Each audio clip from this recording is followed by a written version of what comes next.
And it is very clear, in my view, and I think it has now been manifested, has now been demonstrated by these alliances, that it is also an understanding, it is also a consensus between our leaderships, the leaders of our country, that unity is the key for us to move forward.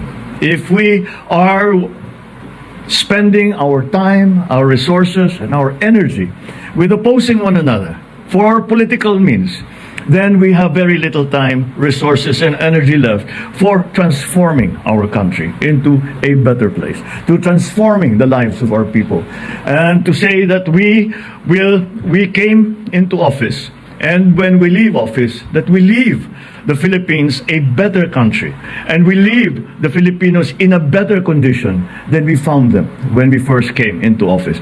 That is the aspiration. That is the dream. And it can only be achieved through a unified effort by everyone.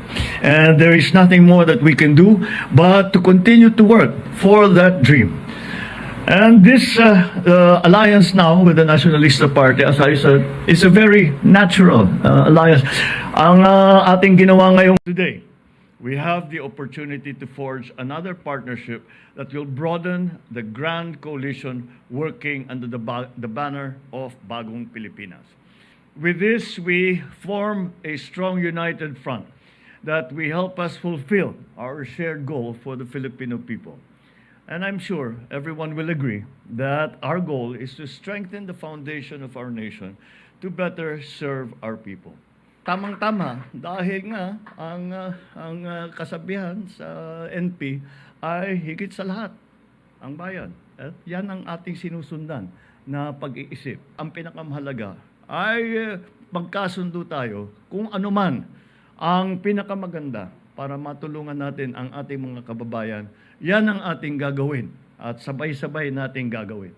At inuuna natin lagi ang ating mga kababayan. Inuuna lagi natin ang Pilipinas.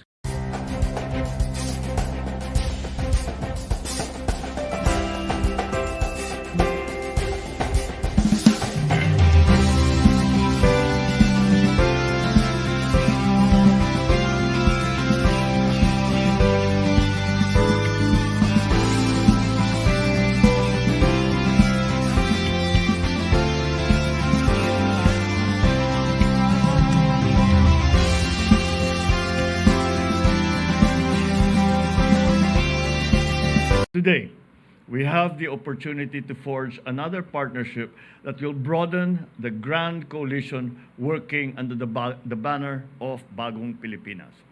With this, we form a strong united front that will help us fulfill our shared goal for the Filipino people.